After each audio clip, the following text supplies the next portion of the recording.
Hello, everybody. Welcome to the Rotoworld Football Show, where today, Denny Carter and I, you may know him as CD Carter 13 on X, will be previewing the AFC East with the help of NBC Sports Boston's Phil Perry. You can guess which team he is talking about. And NBC's own Connor Rogers, who is a New York Jets expert.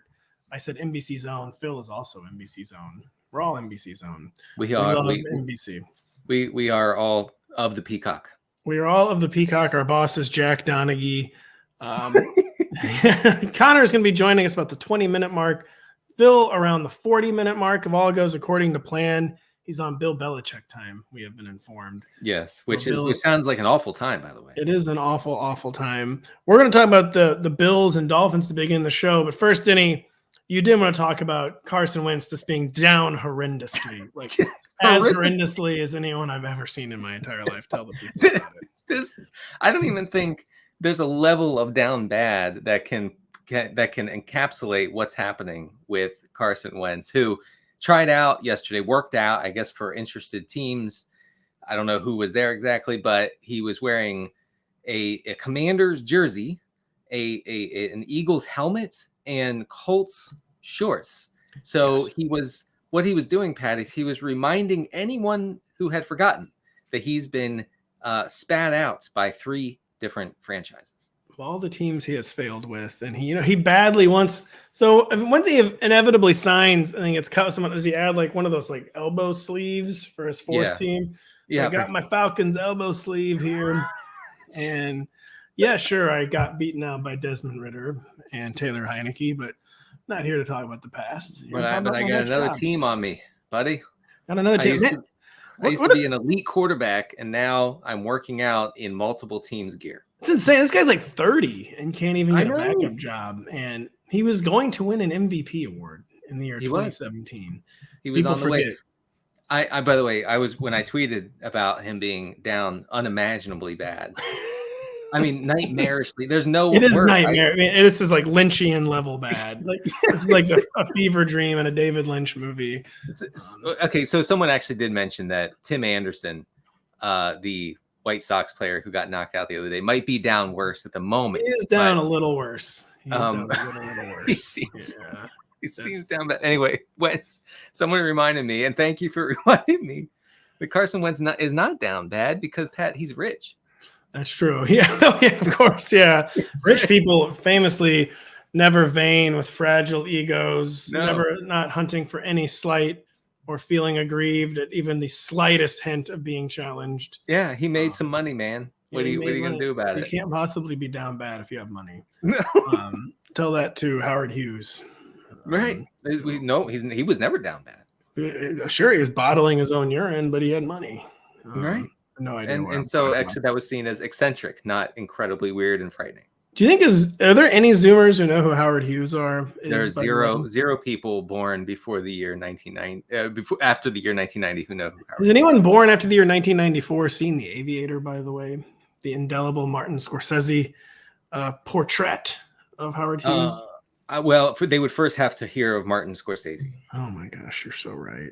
And then they could see his movies. Oh my gosh, Killers of the Flower Moon this fall only on Apple TV Plus, which is not us, so don't watch it. Can we say that? No, we can't. We can't say that.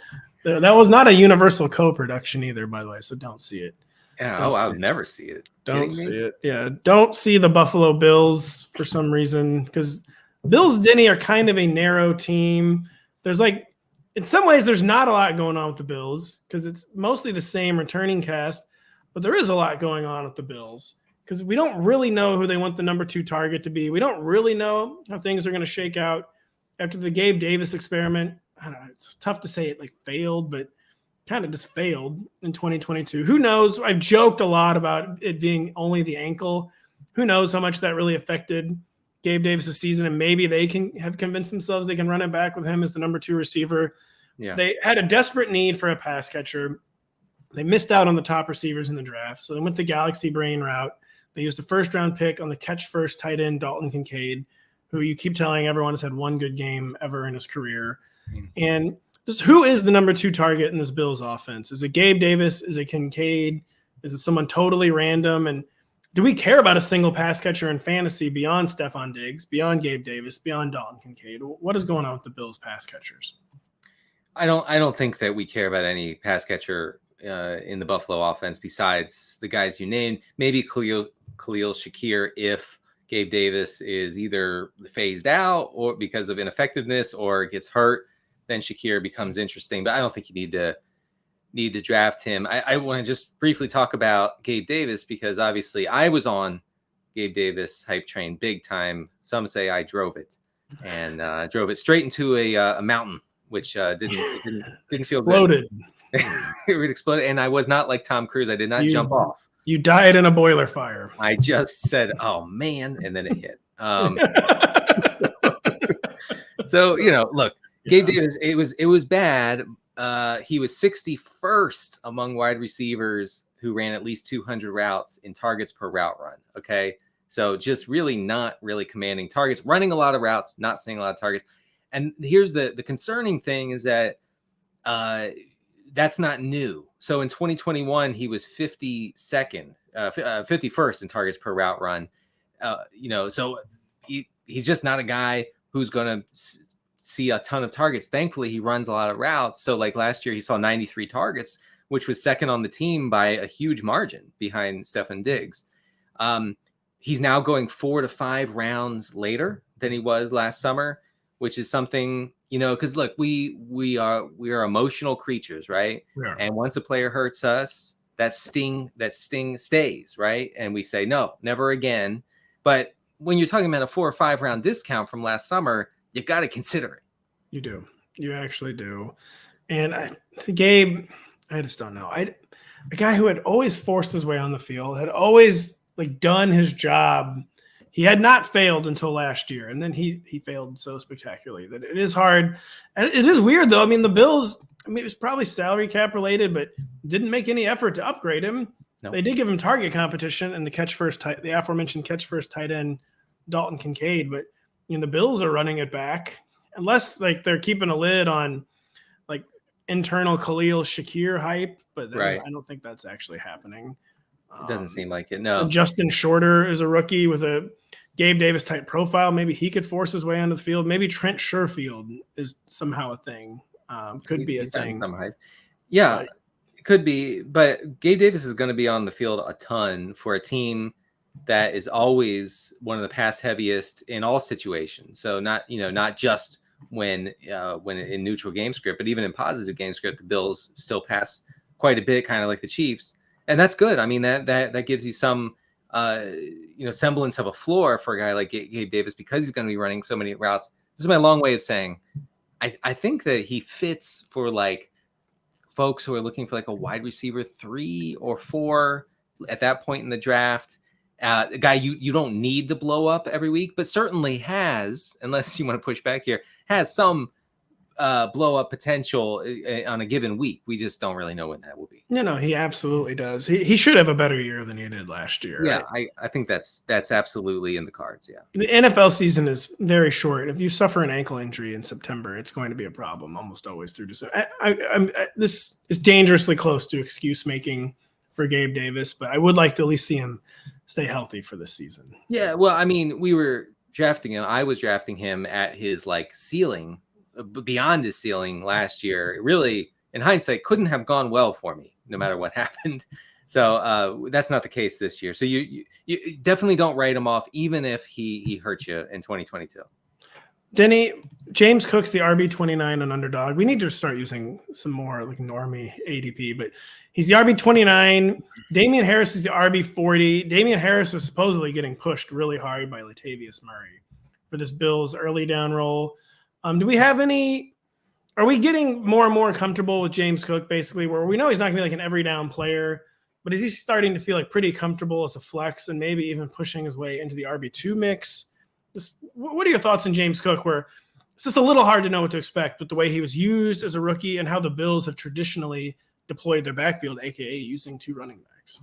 Right. So I guess the argument is, hey, the Bills pass a lot, which is true. And hey, the Bills split up their backfield workload, which is also true generally.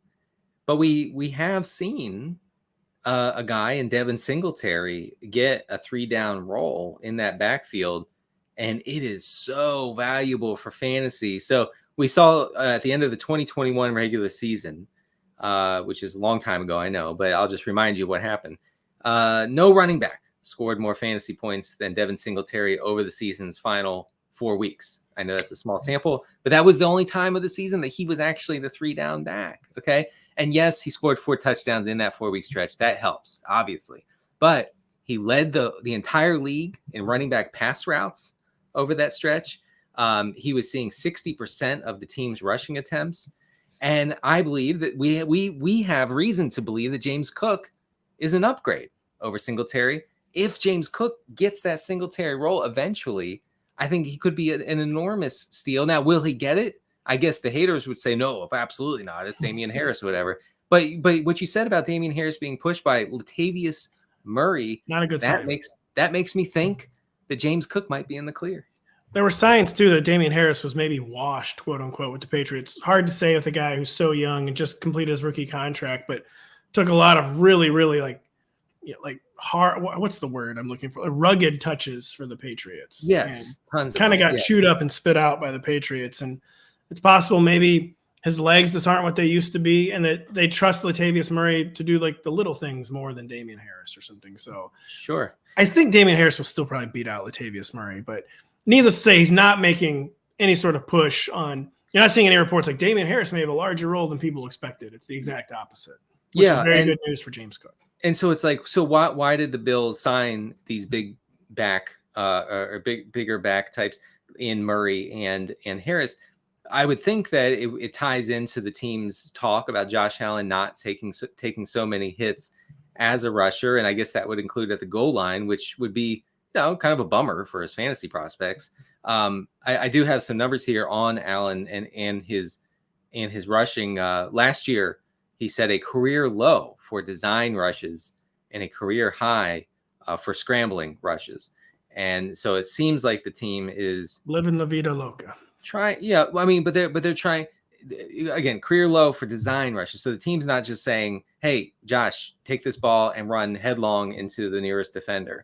I think they're aware, and I think that could mean the bigger backs get those goal line touches. Maybe James Cook sees some of that. But James Cook, we have to remember, was a really, really good pass catcher. Only three running backs in the entire league last year, 2 of whom were CMC and Eckler, had a higher yards per route run than James Cook. I mean, what if James Cook just became like a quasi every down back? That would be pretty amazing, wouldn't it? And would make him a league winner. Yeah, you're right. I mean, really, like this Bills backfield is very valuable if you get the right guy. And in the 7th round or whatever, I'm all right with James Cook. Yeah, Cook is a huge value right now. So quasi looking like maybe a league winner. Denny said that. You heard it here first. We'll be right back after this to talk about the Miami Dolphins, and then welcome in NBC Sports Boston's Phil Perry to talk the New England Patriots.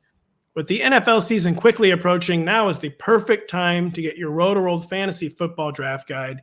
Get ready for your draft and stay one step ahead of your league during the preseason with updated player rankings, profiles, projections, mock drafts, and more. Go to NBCSports.com/draft guide and use promo code DRAFT2023 to save 20% off at checkout. That is NBCSports.com/draft guide, promo code DRAFT2023 to save 20% off. Denny, the Miami Dolphins are a team we're really, really excited about in fantasy football this year. But we're not talking about them much because there's just not much to debate.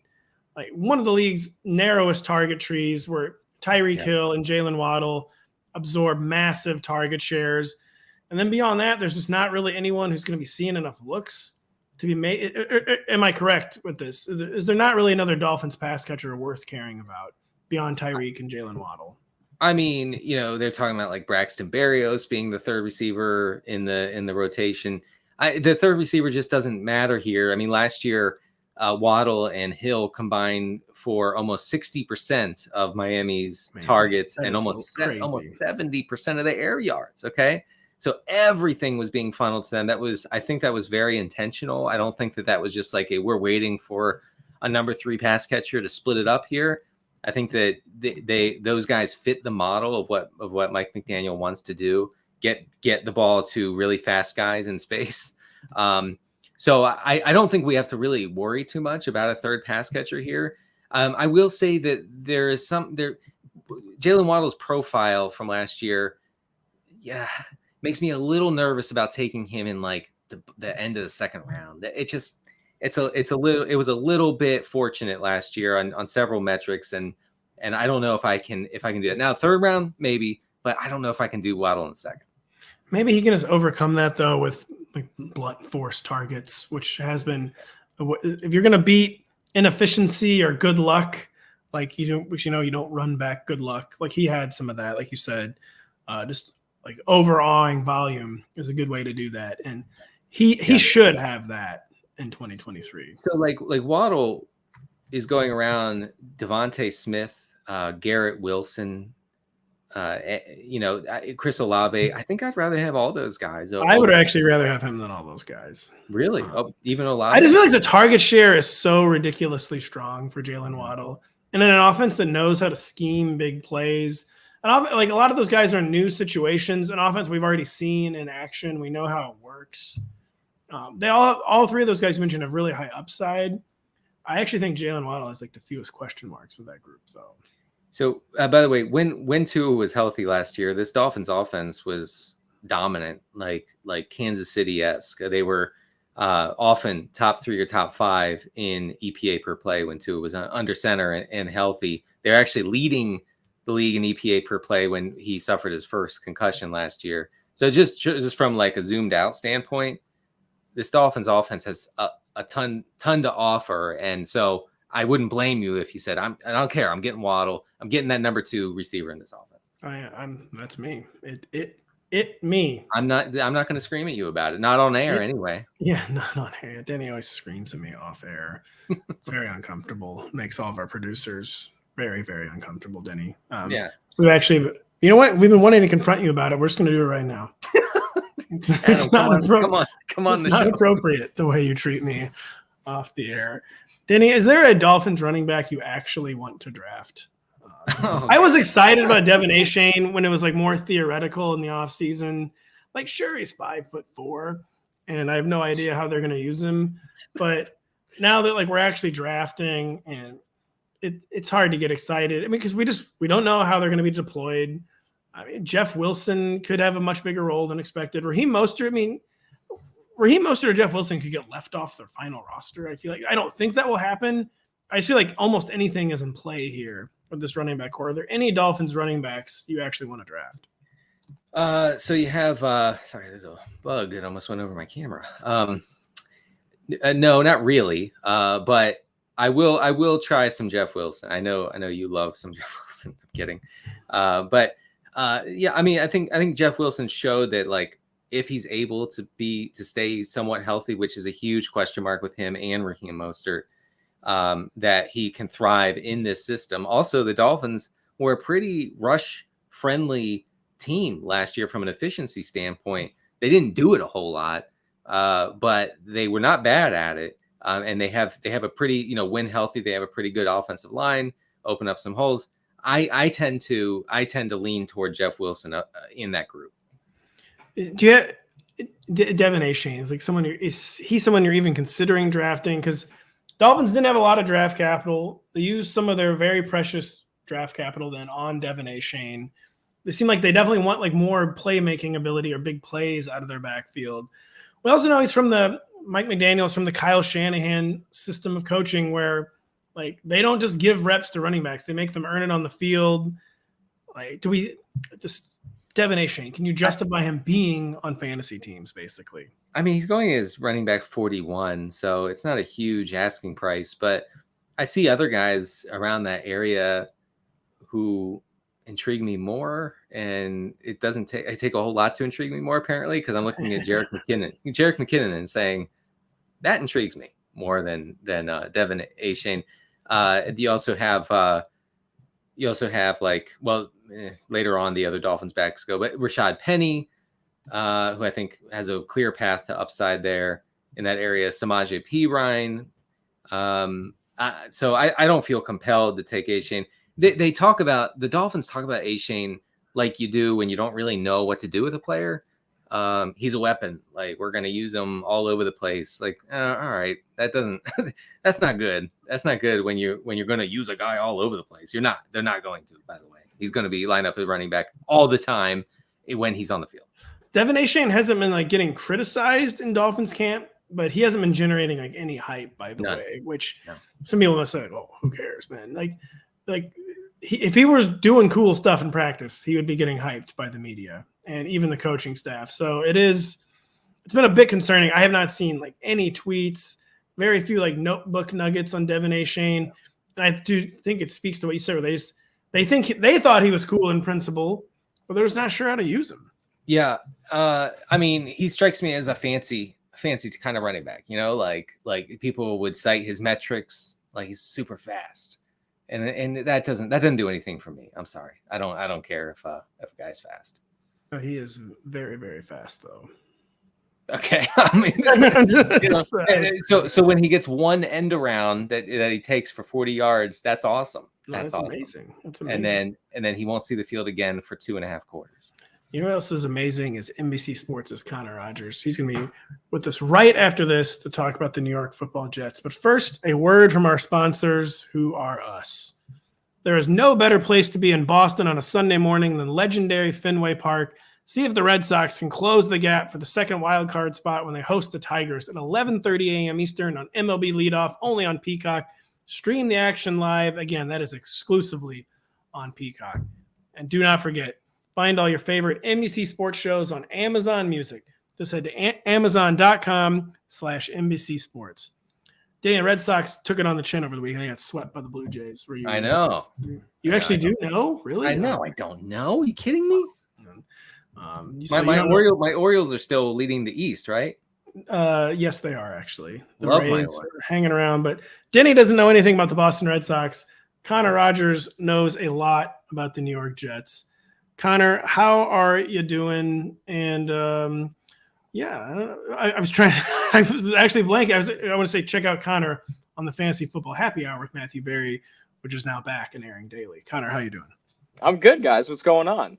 Not much. We're just here to talk about the New York Jets. No one else has done that this offseason. Yeah. Where's the media? No, nobody ever asked me about the Jets. It's really weird. So everybody talks about the Mets' demise, but nobody talks about the Jets. That's true. I actually maybe should ask you about the Mets' demise when we get to the Jets. But it didn't go the way you were planning, did it, Connor?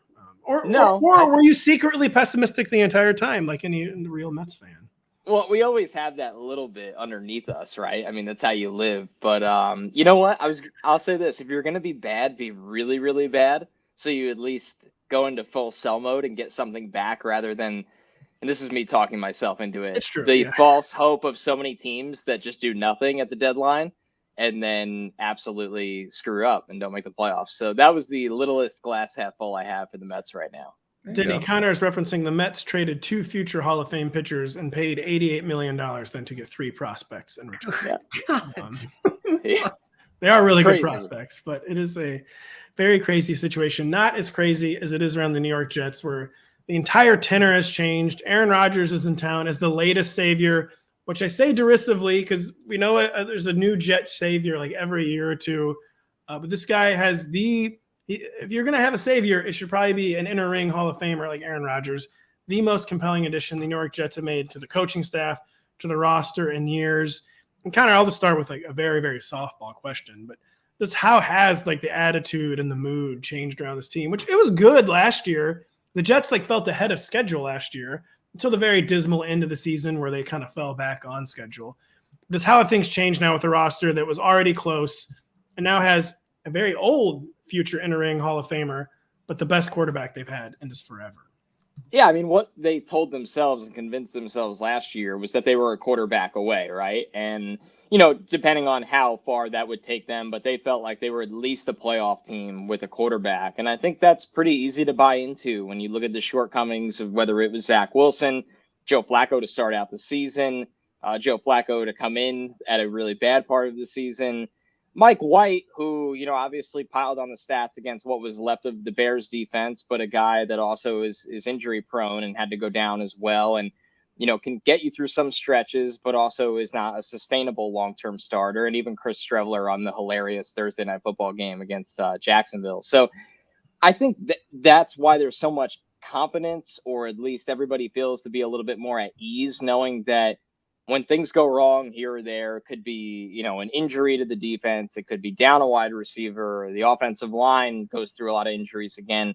At least you know that you have under center a guy that's been through basically every single scenario that can at times win you a game. I don't think the Jets want to put Aaron Rodgers in a situation at this age where he's always winning them the game. They are still a team that has spent a ton of money and a ton of draft picks and hired a head coach to build a defense. And to Robert Saleh's credit, that's been a success. The defense was really good last year on the backs of a lot of young players and a lot of those acquisitions that were brought in throughout that regime. But now it's time for the offense to catch up, because as we know with football guys in this era, you're not going to make it to forget the Super Bowl, a conference championship, by just running the ball and playing defense. It's not the era we're in anymore. And the Jets knew that. And instead of, going for a middling option like a Derek Carr or trading for a Ryan Tannehill, they took the big swing and they're ready to see how it works. Connor, has Aaron Rodgers, by the way, kind of been like as advertised in Jets camp? Is the feeling like, yeah, okay, wow, this is Aaron Rodgers, and like not like, oh, I don't know, maybe last year wasn't a fluke with the decline we saw after the back-to-back MVPs. Is the feeling around the team that like, all right, this is Aaron Rodgers, like this really is for real? Yeah, I think so. I think the reason, because one, the Jets are really young in a lot of areas, especially, like a Garrett Wilson, like a Breece Hall, where they look at Aaron Rodgers and to them, it was kind of more legend to them a bit, where then they see him and they actually get to watch how he operates. And, it takes them a couple of days to be like, oh, wow, this is actually our quarterback. This is our teammate, not just a guy I'm watching from afar anymore. And then I think for Rodgers, this is well documented, whatever was going on in Green Bay, and there seemed to be a lot there, friction with the front office, not always having much of a say on personnel decisions, and problems beyond that. Sometimes you just need a fresh start. I think people just can't go out and say that sometimes. Sometimes you're just unhappy at a workplace and you just want a fresh start. And Rodgers is motivated in a way that it feels like it's been a little bit since, I would say, but right before the MVPs, right? He's in shape. He's in really, really good shape. And it's not just in shape of like, cool, best shape of his life, the classic BS. It's the fact that he looks good. He looks physically very impressive in camp. It's funny for the Jets because I think things are being judged on watching the years of Darnold and, obviously Zach and Joe Flacco and all these other guys at camp. And then you go to Aaron Rodgers. So even if it's 90 or 80% of the regular Aaron Rodgers, it's going to look really, really good. So I think that plays into, how much he's taken over training camp at times as well.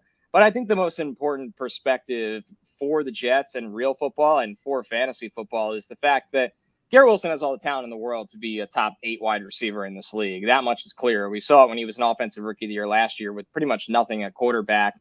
And Rodgers is a guy that likes to lean on premium talent, especially the play style of Garrett Wilson. Rodgers has even alluded a couple times to the play style of DeVante Adams, the way they can get off the line of scrimmage, the way they can separate, the way they can make acrobatic catches in the air. So I think that bodes really well for everybody involved on that side of things. And there's already a comfort level between them, even while Garrett Wilson's been dealing with a minor ankle injury, and the entire offense as a whole. They just feel like an adult is in the room, in charge, in command, and that they can lean on him when everybody's heads are spinning a little bit. And that was something they weren't able to do last year in camp, and unfortunately trickled into the regular season. Yeah, Connor, you basically just answered my next question, but I'll kind of rephrase to it. You mentioned Garrett Wilson several times. You mentioned like Aaron Rodgers not really having a say in the personnel in Green Bay. At least that was our understanding of it. One of the biggest offseason storylines with Aaron Rodgers and the Jets was that he was getting like all the say in the personnel. And they brought over Alan Lazard. They brought over Randall Cobb, right? I was just wondering if he's hanging around there. Just wondering if that was like a fever dream. They brought over Randall Cobb. It seemed like he wanted them to sign Mecole Hardman. So he brought in so many of his guys, even though, like you said, Garrett Wilson should be the guy. He's far and away the most talented receiver, reigning offensive rookie of the year. Is this looking like, you kind of said that it is this looking like hopefully the match made in heaven that fantasy managers are expecting it to be between Garrett Wilson and Aaron Rodgers? Yeah, he's just too good, right? At some point, the talent, let's go back a year ago, right? Or even, about a year ago. The Jets get to week 1, they play the Ravens. the first half, they're putting Lawrence Cager out there. They're playing a ton of tight ends. Garrett Wilson's barely on the field. And then some of the plays he makes with the five snaps he gets and very limited, action in the first half, they're like, oh my God, this guy's awesome. He has to be on the field. And the rest was kind of history, which is dumb and probably wasn't really the best of looks for Mike LaFleur at the time, that it takes that to get there. But I think Rodgers, say what you want about him, he definitely has the experience and the brain to know who's a really talented wide receiver. And he's picked up on that with Garrett Wilson immediately. And they're going to lean on Garrett Wilson immediately. When you look at the signing of Lazard, it's a nice number 2-ish guy to have that does a lot of the dirty work blocking. The Jets didn't have a lot of size in this group, so they wanted a bigger body target. They held on to Corey Davis, ironically. So we'll see how Corey Davis kind of fits in the mold as a number 3-ish player, along with Mecole Hardman, who gives them a little speed. You brought up Randall Cobb, kind of a forgotten man because he's all the way at the back end of the depth chart, especially when you look at a guy like Jason Brownlee, an undrafted free agent, just having a phenomenal OTAs and then carried over into a phenomenal training camp and caught 2 back-to-back catches before Izzy Abanakanda's touchdown in the Hall of Fame game. So Brownlee really making a push to make the roster now.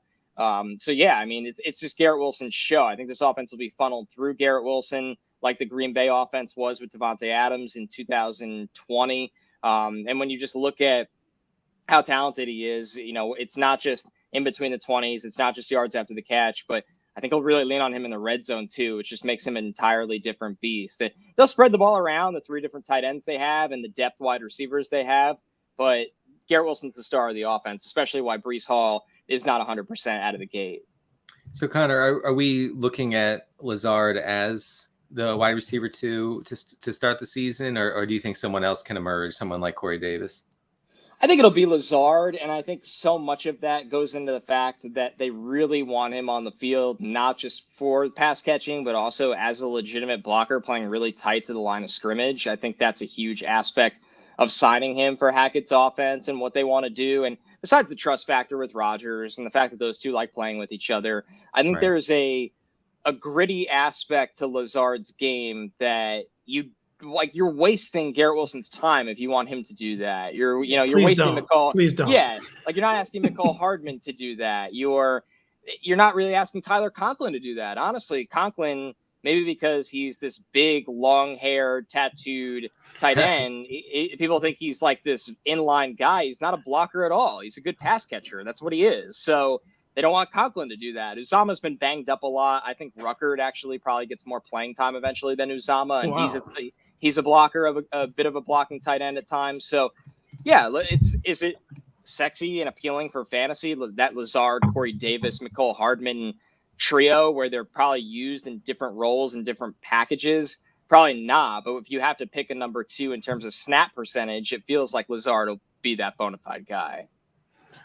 The answer is I don't know probably, but what are they doing with Corey Davis? What is the plan with Corey Davis, who his bags seemed packed from the Jets and kind of like on a much smaller scale, but kind of almost like a Jimmy Garoppolo situation where it seemed like both sides had kind of mentally moved on, but now he's back and they've said he's going to be on the team. Is any sense that he could be like an offensive factor, like someone who maybe catches 60 or 70 passes, or just a guy who's going to be part of the mix, going to do what he can? And any sense there's going to be like major contributions in the stat sheet from Corey Davis?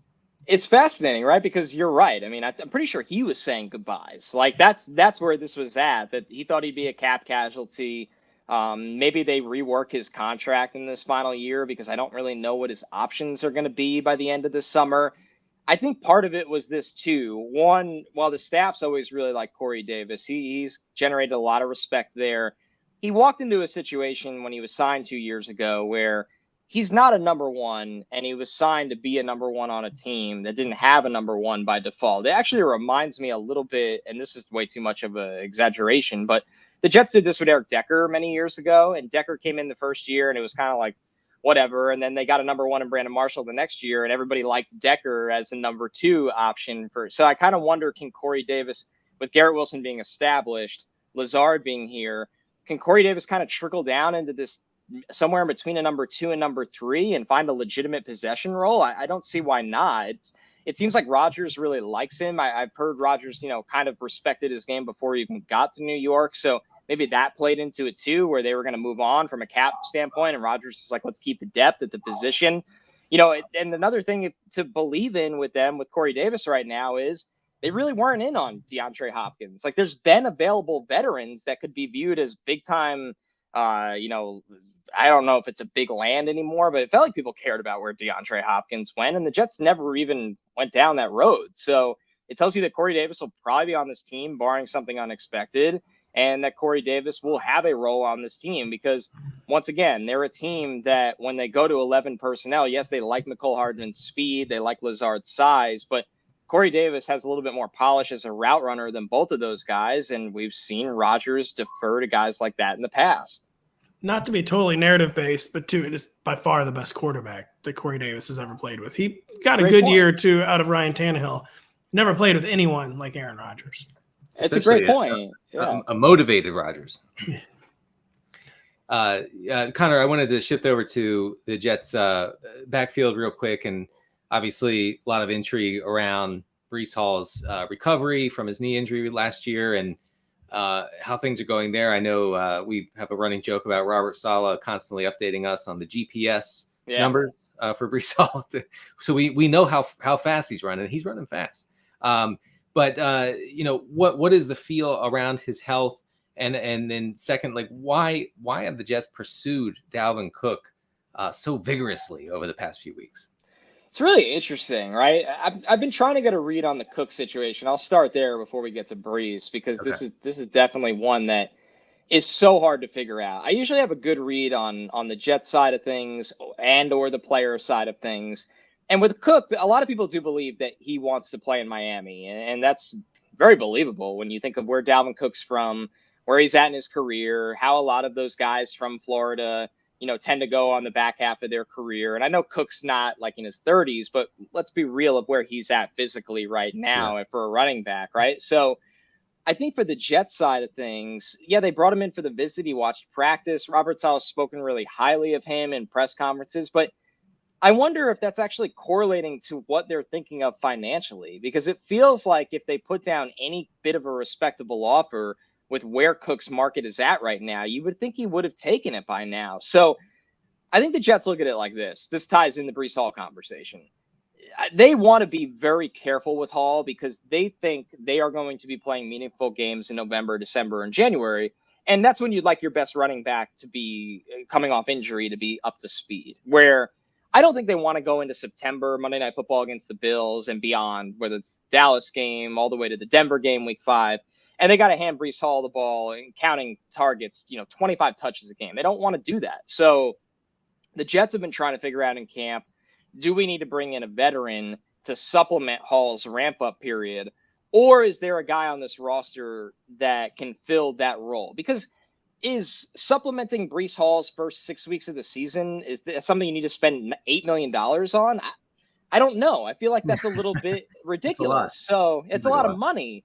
And it feels like in recent days, or I should say the last week, it's Bam Knight. That's the guy that is kind of coming out of the shadows again and maybe being the guy if Dalvin Cook really isn't going to end up in New York, because Michael Carter has dealt with injuries. He didn't look good last year. He's a very small running back. I don't know what the status is of his favorability with the coaching staff right now. They didn't dress him or Bam in the Hall of Fame game, which is very interesting. They did dress Abanikanda, but they need to see Abanikanda play. He's a fifth-round, 20-year-old rookie. He's very raw, but he's got an incredible athletic profile. I don't know how much Abanikanda is going to factor into this backfield out of the gate because he's just got such a long ways to go. But there's been some nice early returns from him. And it feels like they are at the crossroads of, do we need a vet or can we rely on Bam Knight while Breece is getting up to speed? While they're also publicly saying Breece Hall is going to be ready to roll week 1, I think that quote could be taken a lot of ways. Do I think he's Breece Hall we saw last year at his peak? I don't even think he'd be close. I don't think you'd want him to be close to that. I think that's a little ridiculous and dangerous for a young player. So it's very hard to get a read on. I think Cook probably is facing the harsh reality that a lot of these guys are. There's no money out there for them. The teams that have the cap space, they just don't even care. They're not offering any money out there. So I don't know where this Cook situation goes. It feels like both sides publicly have built each other up that it should have been done by now. And it just leaves you wondering if there's going to actually be a conclusion here, unless Cook has no interest in training camp. That's the only other reason I can think of. And if that's the reason, I would be a little bit more cautious on the Jets, because I need Dalvin Cook week 1, not week 9. Yes. I was going to ask you who was looking like the number 2 running back was if Dalvin Cook is not on this roster. And I guess I'm not surprised to hear that it's Bam night, just after the way he kind of seized that role last year. And it's Michael Carter, like you said, just under 2 coaching staffs now. It hasn't really worked out. Ineffective. I had to double check. I did not know Izzy Abanikanda was only 20 years old. You are correct. He is only 20, which is crazy. It's very young to be on an NFL roster. But before we let you go, Connor, I mean, have you seen anything that has surprised you so far in Jets camp? And the answer could be no. Maybe who has been the most impressive player, not named Aaron Rodgers or not named Garrett Wilson? That's a good one. I'll give like one thing to be pessimistic about and one thing to maybe be optimistic about. I would say the pessimism is that the frustration is probably the offensive line situation, that they just don't seem ready to thrust Mekhi Becton into a starting role as much as he's maybe the most talented tackle on the team, right? He's a better player than Max Mitchell and Billy Turner. And I don't know if it's getting him in a place physically and mentally. He played 7 snaps in the Hall of Fame game. He kind of hinted that his knee was bothering him. I thought he looked really good on tape. So it feels like a longevity issue, not a talent issue. So I think that's something where you look at it and go, man, if Becton just doesn't give them anything this year, the ceiling of this offensive line is very limited. And that's, of course, a concern when you have an old quarterback and you have a team that, wants to run the ball to close out games. So that's something I'm keeping my eye on, of where this plays out the next couple of weeks. That really matters a lot in my eyes. And then when you look at, maybe something more optimistic, their pass rush stable is just, it's ridiculous. And the Hall of Fame game kind of opened everyone's eyes to it, right? They're not going to play Carl Lawson. They barely played Jermaine Johnson. They're not going to play John Franklin Myers and of course, Quinnen on the interior. I mean, they have Bryce Huff and Will McDonald out there in the Hall of Fame game, just eating tackles alive. And you look at that, that's something to be optimistic about, that they're pretty much 2 deep at every single position on the defensive line, and in some areas 3 deep. And I think, the whole storyline with the Jets is about Aaron Rodgers and can this offense finally be explosive? And I think there's going to come a point in the season where the Jets really need their defense to steal them a couple of games. And there's nothing wrong with that during the regular season. And I think they've built a front 7 that has the talent level and the depth level to do that. Pro Football Focus, by the way, graded the Jets pass rush as the 3rd best in the league last year. So, could be even better in 2023. Yeah, they used another first rounder on it this year. And right. They don't double down. They triple down on this group like no other. It's an obsession. But you know what? After they literally had no one to rush the passer for about 10 years, it was like since John Abraham, it's probably a good pivot. Connor, excellent stuff on the Jets. Excellent stuff on everything on the Fantasy Football Happy Hour with Matthew Berry, which is going to be daily at noon, live on Peacock beginning next week. I believe also you can find it on YouTube. Really, really good stuff all the time there with Matthew. Anything else you want to get out in the world? Or, I mean, that is a lot, but just what you got going on. And get the Rotoworld draft guide. I mean, True. Come on, what else could have said? I feel like I say this in my sleep at this point. Barry has a running joke. So there's the promo code Barry20 to get 20% off. And his new gag this year is that you could use Connor 5 or Connor 10 for 5 or 10% off. Like if you don't want to save as much. So I guess I'll promote my own fake promo code on the podcast. But I really appreciated, you guys let me get in on the fun with that. I thought it came out awesome. Yeah. It's always good to catch up with you guys. I appreciate you having me. Yeah, right, Connor, in the draft guide. And again, every day, noon on Peacock, the Fantasy Football Happy Hour with Matthew Berry. Connor, thank you so much for taking the time. See you guys. Thanks again. We'll see you soon, later. I'm sure. That's it for Connor. Now that is also that's not a good segue. That's not also it for Phil. Not also it. It's Phil Perry from NBC Sports Boston. He's here to talk the New England Patriots, but you also, Phil, talk some of the Boston Red Sox. I know it's kind of a rough weekend for those old Sox, I heard. Really rough. I think the season's over now. I think they officially raised the white flag. So now all eyes will be focused on Patriots training camp. As if they're not already, though. This Right. is And it's a Red Sox town, but really the Patriots are number one and have been for a while. I wonder if the Patriots really want all eyes focused on Pat's camp. They're trying to work through some stuff. And I'll ask you just with an easy question off the bat, kind of a zooming out question. Just how does the Patriots offense look with an actual offensive coordinator this year? And I asked that tongue in cheek, but also like quite seriously, where the issues were so well documented last year. Things as simple as just getting the play in were not happening deep into the season. How is the Pats offensive operation running with Bill O'Brien back in the fold? So that stuff, the fundamental, get the play in, get lined up, don't jump off sides every 3 snaps kind of stuff is so vastly improved this year. It's not even funny. I mean, it's a professional operation. It's a competent operation. They have enough in the way of veterans who understand what to do in the huddle when they get to the line of scrimmage. I was wondering how well JuJu Smith-Schuster and some of these other newer players would be able to pick things up, because the whole reason, or one of the reasons they tried to change the language of the offense last year, that was what made last year so wild, was not only did they have Matt Patricia coaching the offensive line and trying to coordinate the offense, 2 things he had never done before, but they're also trying to change the entirety of the playbook on the fly from what they had done the year before with a lot of the same players who handled it just fine in 2021. Now it feels like they're going back to a lot of that stuff that they were doing with Josh McDaniels. Obviously, Bill O'Brien has a lot of familiarity with that language, with that scheme, that old Patriots scheme. So it looks much, much better. But I will say this, if they don't get 5 professional offensive linemen to run this offense, the results, even if they are on their P's and Q's as far as penalties and substitutions go, it's not really going to matter all that much, because right now the starting tackles are Connor McDermott and Riley Reif. And that's not going to be enough. I was just hearing some of your conversation with Connor about the Jets pass rush. I mean, I'm thinking about Jaylen Phillips coming off the edge down in Miami, everything that they can throw at you in New York. And then Von Miller, whenever he gets back on the field for Buffalo, I mean, these guys are going to have a really hard time blocking any top tier pass rushers from what I've seen this summer. But Phil, can you guarantee us that we'll see a little less screaming from Mac Jones? That's one thing I want to know.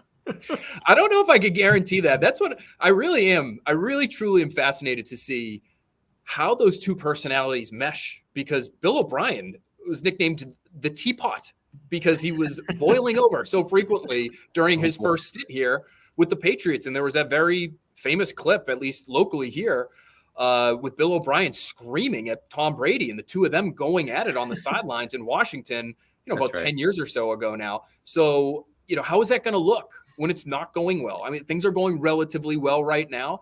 But again, when the red non-contact jersey is off Mac Jones and he's under pressure on every snap and he's running for his life, as he was today out at practice, I'm just getting off the practice field here at Gillette Stadium.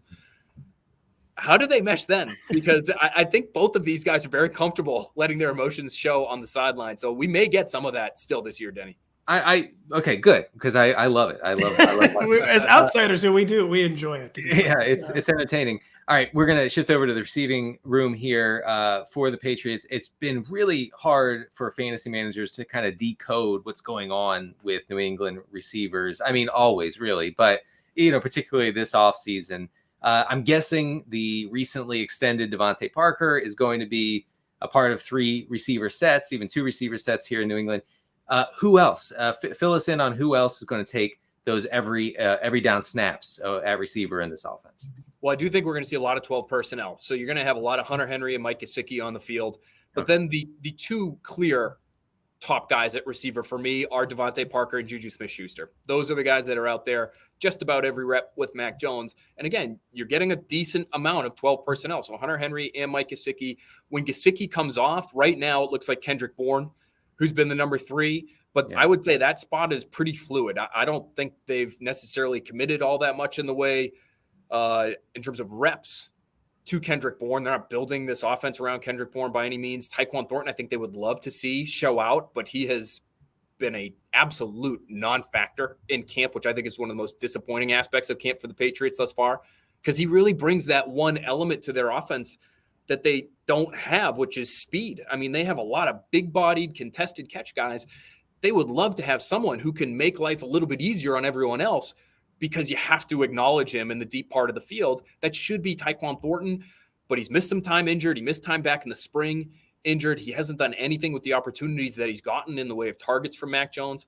Rookie Pop Douglas out of Liberty, who's a 6th-round pick, is actually, I think, pushing Tyquan Thornton for a role in this offense as the number 4 guy. So to me right now, it looks like Parker, who's there down the field, jump ball, contested catch threat, which he was last year. I don't see that changing much. JuJu Smith-Schuster, to me, just slides right into that Jacoby Myers role. And so if you're in a PPR league, if you're a fantasy manager there, that's the guy that I would want. Okay. I wouldn't sleep on Hunter Henry. To me, Hunter Henry is a guy, and I'll admit that I have, when we look at their roster, we say, okay, who on this roster is even like a top 10 player at his position? I think Hunter Henry deserves to be in that conversation for tight ends. I'm not necessarily, thinking that he's going to be pushing any of the top 3 or 4 guys in fantasy football in terms of points scored this year at that tight end spot. But that's a spot that has been, you guys would know better than me in terms of the outlook, the overall outlook right now this year. But as a fantasy player myself, that's a spot where I'm always just looking to plug holes. And I do think Hunter Henry could be a serviceable week-to-week option in this offense. He has, especially in the red zone, he clearly, to me, has Mac Jones's trust. That's what I was going to ask you about Hunter Henry, because like you said, he's going to be more of like a streamer at tight end and fantasy, but it didn't make sense to me last year that he didn't score more touchdowns. And at least to an outside perspective, he didn't seem like an emphasis in the red zone. Maybe he was, and the Patriots offense was just so dysfunctional. Like as a fantasy guy, I just couldn't detect that. But I was going to ask, at the very least, is Hunter Henry going to be the go-to guy in the red zone of this offense? Because why else would you sign Hunter Henry, if that wasn't the plan for him? And so you said it's seeming like Hunter Henry is going to at least maybe get his looks inside the 20. He should. Now, the thing that's working against him is they're built like a basketball team. So, he's not the only guy that you would characterize as a red zone threat. DeVante Parker, fades to the back corner, are going to be part of their offense. JuJu Smith-Schuster is going to be out there, another big-bodied guy that they're not afraid to throw to when somebody is on his back. But I would say when it comes to just that chemistry and that understanding of, okay, my guy, Hunter Henry, has leverage on his defender. It really doesn't matter where that guy is. If I put it in a certain spot, he's going to come down with it. It feels like he has that with Henry more than any of these other receivers. Again, I don't know if he's going to be a dependable, you just plug him in and you forget about it every single week. Right. But he's gonna get those looks. And so I'd feel pretty good about, okay, at least he'll have an opportunity this week in the red zone. They were the worst red zone offense in football last year. That was of all of the dysfunctional things about the 2022 Patriots offense, that might have been the most dysfunctional aspect of their attack. So Hunter Henry in the red zone should be more of a factor this year, I'm thinking. That was where I most frequently saw the screams of Mac Jones to the sideline. I was never even entirely sure who he was screaming at. I guess probably not Bill Belichick. I mean, I hate to harp on the screaming, but I think basically Mac Jones was crying out for help. He was literally. He just wanted a little help. Please, somebody on the sideline, help me out. That's what he was saying.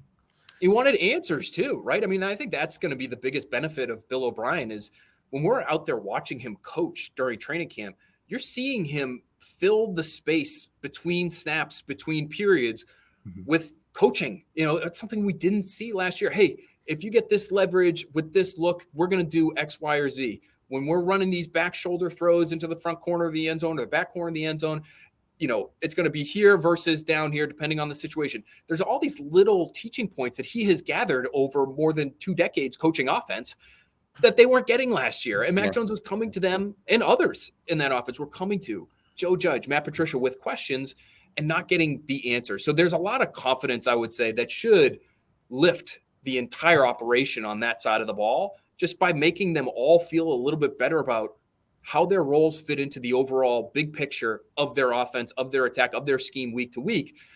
And I think you're already seeing that confidence show out on the practice field. Again, if they can't block, they're really in trouble because they don't have quarterbacks, whether it's Mac Jones or Bailey Zappi, who can move around all that well in the pocket, outside the pocket, and make plays off script. They have to do it as it's drawn up.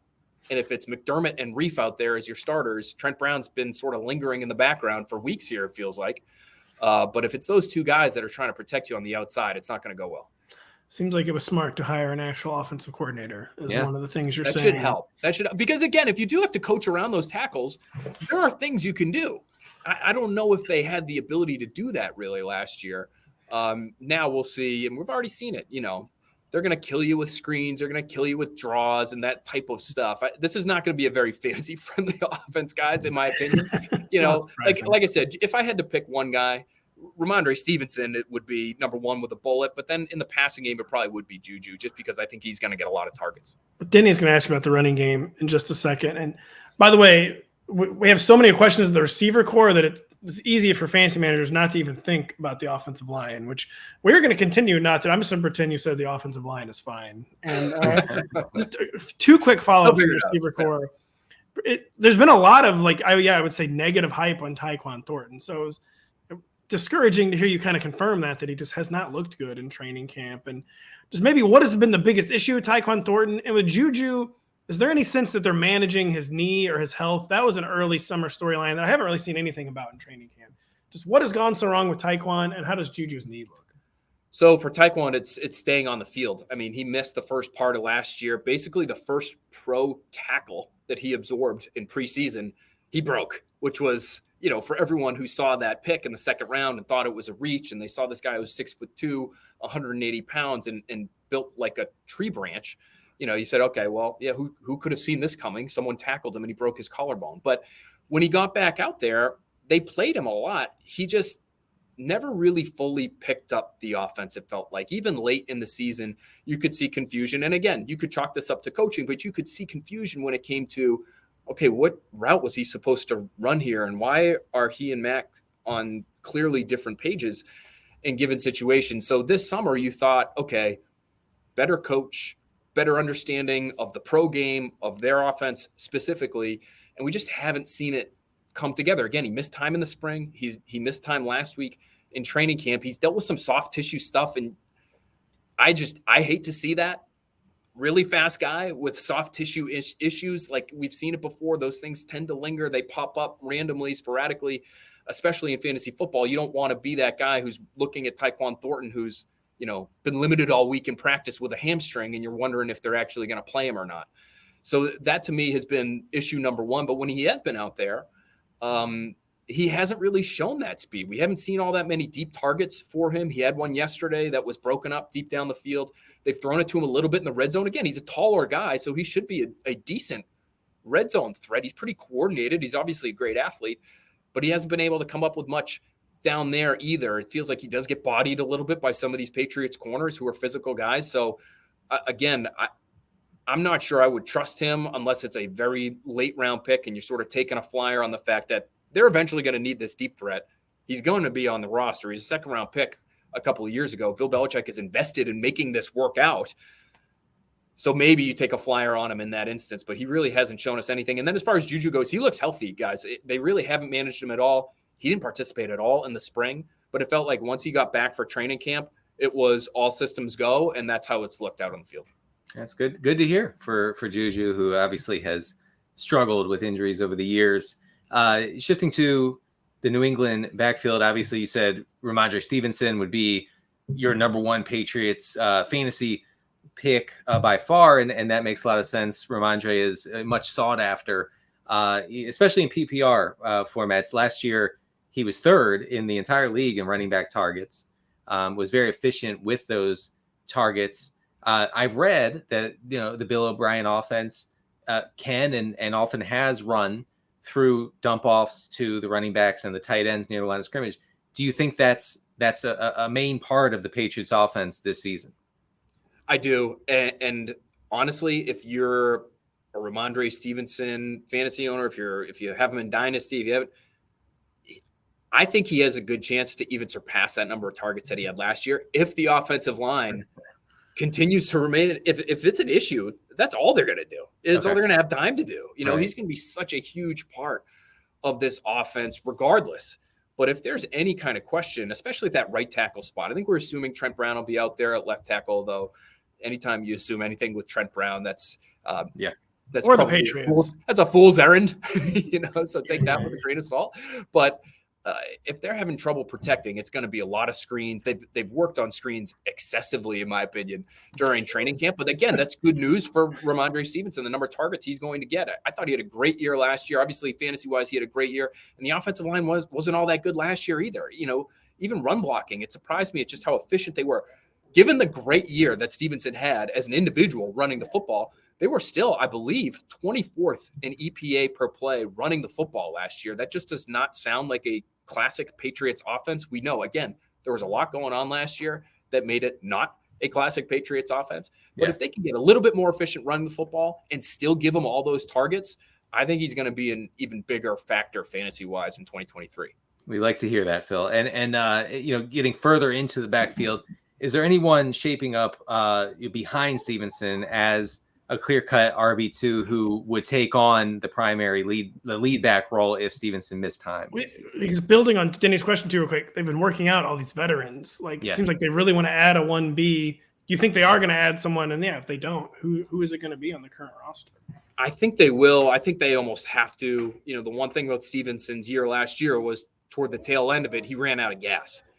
And he basically admitted it at times late last season. He was a little bit banged up. He had obviously received a ton of touches.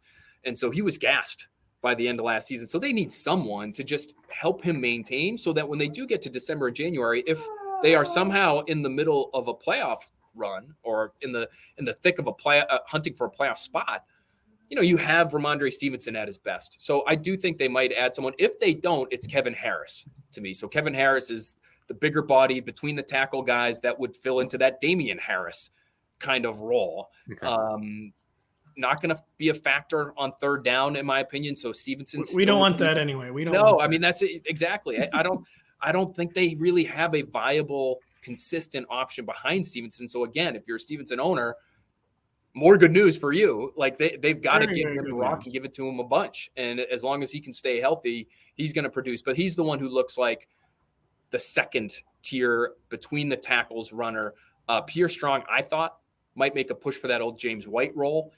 I would not say anything that we've seen from him in training camp thus far would be indicative of that. Ty Montgomery was sort of in the running for the same type of third down back role that we've seen here in New England forever, but he's been injured for the majority of training camp to this point, and we know that's been a problem with him for the last few years now. So it's looking like all the Rhamondre Stevenson you can handle in the Patriots backfield because they just don't have much else. Now the picture changes, obviously. If they add a Zeke or Dalvin Cook still floating around, then it gets a little scary because Bill Belichick is the kind of guy who would be using one of those two guys on the goal line and vulturing all those scores from, your first round pick potentially, Rhamondre Stevenson.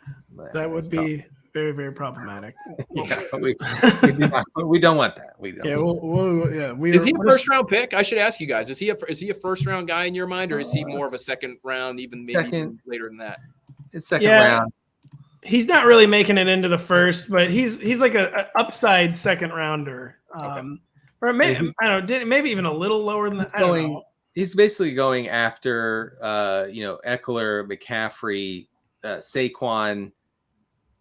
I think he's falling into the third round in some drafts. I think maybe partly due to the uncertainty where the Patriots the Patriots are working out Eric Dickerson.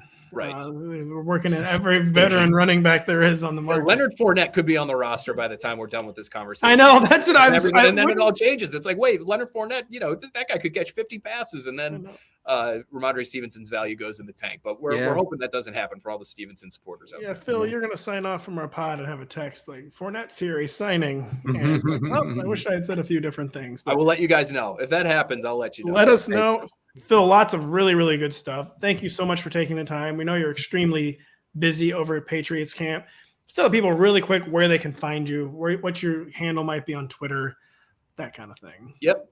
On Twitter at Phil A. Perry. You can find all of our stuff there, all of our written works on NBC Sports Boston. We have the Patriots Talk podcast that Tom Curran and I do twice a week. We'll have one of those out tomorrow. We will have a Next Pats podcast where, generally speaking, we focus on some of those younger players. So if you're looking for some Patriots sleepers, again, all the Pop Douglas talk you can handle. Pop Douglas out of Liberty. I didn't even know his nickname's Pop. That classic Patriot. First of all, yes, great name, Pop Douglas. Second of all, he's that Patriot slot. He's Troy Brown, Wes Welker, Julian. He's built that way. I'm not saying he'll be those guys, but that's how he's built. He's at a great camp. So we're talking about those guys on Next Pats and having a lot of fun. So at Phil A. Perry, hopefully we'll see you there. Thanks, Phil. Yeah, Phil, thank you so much for taking the time. Thank you to Connor Rodgers for also taking the time. Thank you to Denny Carter for taking the time. Oh, sorry, Phil. Yeah, let's say mission accomplished today. We previewed the AFC East. Denny, how do you feel? I feel great. I feel like I can't not draft Rhamondre Stevenson in some places right now. I know. Because Well, it is interesting. The Demario Douglas, apparently nicknamed Pop, did not know that. Hype building. That can't be a good sign for Tyquan Thornton. No. And it sounds like I didn't get a chance to ask Phil, but I wanted to ask, how much dog does Pop Douglas have in him? It's got to be uncontainable levels of dog. Unbelievable level of dog levels. Off the charts dog levels. So for Connor Rodgers, for Phil Perry, for Denny Carter, I am Patrick Daugherty. Thank you so much for listening as we previewed the AFC East. We'll be back on Thursday to wrap up our preview series with the NFC East.